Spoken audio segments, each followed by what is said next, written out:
Salut à tous. Alors là, j'allais vous faire une petite vidéo calme. J'ai essayé de profiter des capacités du micro. Et peut-être que vous l'avez remarqué, mais dans beaucoup de vidéos, j'essaie de parler du calme. C'est un thème qui est assez récurrent.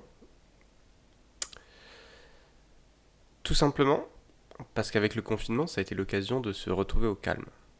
Le vrai calme, pas le calme des vacances, non, le calme où il n'y a pas de bruit, où on est seul avec soi-même.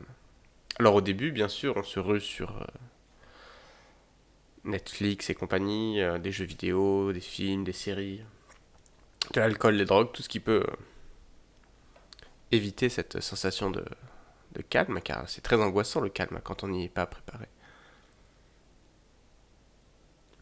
Puis petit à petit, on arrive à faire le calme, supporter ce calme et à l'apprécier. C'est dans le calme et dans le silence que se crée la pensée. C'est pour ça que mettre la télé en fond, YouTube en fond tout le temps, ça permet pas vraiment de réfléchir. Au contraire, ça occupe le cerveau, ça occupe la pensée et ça ne fait pas grand-chose. Alors là, je vais me risquer dans un éloge de la méditation. Je vais pas vraiment vous dire d'aller méditer parce que c'est pas comme ça que ça se passe en fait. La méditation, c'est déjà l'étape du dessus. La méditation, moi j'ai découvert ça en lisant Dragon Ball. Alors, Sangoku, quand il veut devenir super guerrier, super saiyan, il se met à méditer, il s'assoit. Je crois que c'est juste avant d'aller battre Cell, il s'assoit dans la salle de l'esprit du temps et il reste trois plombes, plusieurs même mois, je crois, à méditer pour percevoir le niveau du dessus. Et ça sert à rien de prendre son temps et méditer pour percevoir le niveau du dessus si on n'arrive pas déjà à être dans le niveau dans lequel on est. Une bonne manière de s'initier à la méditation, même si je vais pas vraiment appeler ça de la méditation quand même, une bonne manière de s'initier, c'est de respirer lentement et de prendre conscience de sa respiration. Et de tenir comme ça, au début commencer par 5 minutes. Au début, commencer par 5 minutes, c'est largement suffisant. Et en fait, en se reconnectant avec sa respiration, avec son corps, on est plus à même de comprendre certaines choses et on va pouvoir impulser du vrai changement parce que ce ne sera pas des choses qu'on voudra faire dans la tête, ce sera des choses qui seront en nous. Donc ce ne sera pas quelque chose qu'il faudra changer, ce sera quelque chose qu'on est. Et donc comme on est ce changement, quand on arrive à le visualiser, à le percevoir, comme on est ce changement, on n'a plus besoin de faire d'efforts pour incarner ce changement puisqu'on l'est.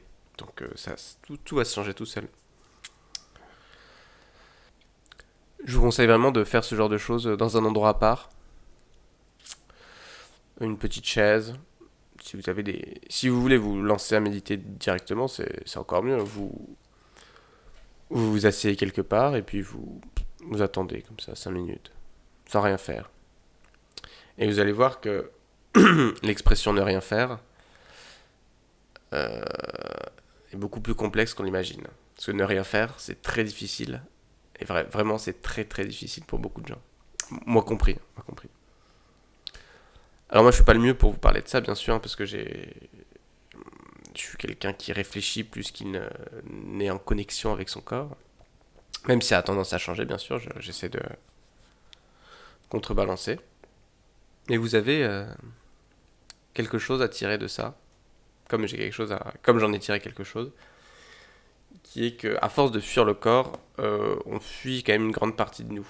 Et il faut pas voir le corps comme un obstacle à la réalisation de ce qu'on veut, ni comme un accessoire dont on peut changer quand il tombe en panne. Il faut voir ça comme une partie intégrante de nous-mêmes. Au fur et à mesure que vous prêterez attention au signal qu'émet le corps, au début ça va être des gros signaux par exemple. Gros signal ça va être je me cogne, j'ai mal. Bon, ça c'est assez évident. Et après vous allez pouvoir remarquer des signaux plus subtils. Et plus vous prêterez attention à ces signaux subtils, plus vous vous rendrez compte qu'en fait il sait quasiment tout ce qu'il faut savoir sur vous. Les signaux qu'il vous envoie permettent de comprendre ce qui vous va, ce qui vous va pas, et d'ajuster vos vies en fonction de ces choses. Ce qui a très bien marché sur moi, ça a été la malbouffe en fait. Ce qui peut paraître très bête, mais avant ça m'arrivait de manger très très mal, ça m'arrive encore. Mais en fait, si j'avais pas le temps de prendre conscience que c'était horrible pour moi, si j'étais trop occupé, et ben finalement c'était pas si horrible que ça. Alors que maintenant, avec ces moments de calme, je me rends compte à quel point c'est pesant de mal manger, de boire trop de soda ou d'alcool. Et donc, ça m'incite à réduire ces genres de pratiques. Naturellement, ça m'arrive encore de le faire. Je regrette pas, parce que c'est souvent dans des circonstances exceptionnelles. Mais c'est moins souvent qu'avant, et on s'en porte pas plus mal. Enfin, j'aimerais terminer cette petite vidéo sur le calme par le sommeil. Le sommeil, c'est très sous-estimé. Un bon sommeil à heure fixe, ça, c'est la moitié de ce que vous avez à faire dans la journée d'accompli. Chaque heure de sommeil avant minuit compte comme 2 fois une heure de sommeil après minuit. Plus vous vous couchez tôt, moins vous aurez besoin de sommeil. Et plus vous lèverez tôt, plus vous aurez envie de vous coucher tôt aussi.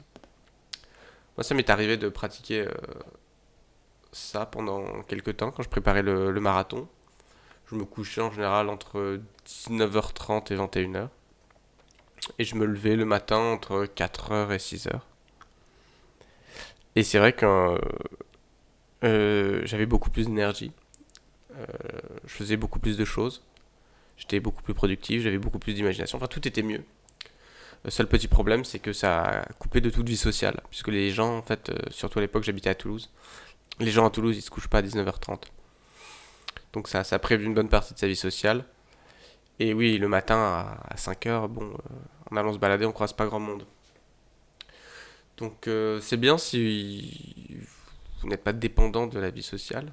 Moi j'ai fait ça, oui, 3 mois je crois, un peu plus peut-être, 4 ou 5, mais ce sont des choses intéressantes à essayer parce que déjà ça permet de mieux se connaître, ça permet de savoir ce qui marche et ce qui ne marche pas sur nous. Et puis surtout, peut-être qu'en essayant ces choses-là, vous finirez par trouver quelque chose qui vous plaît, qui vous convient, et que vous arriverez à en faire des choses. À demain pour la 30e vidéo, déjà.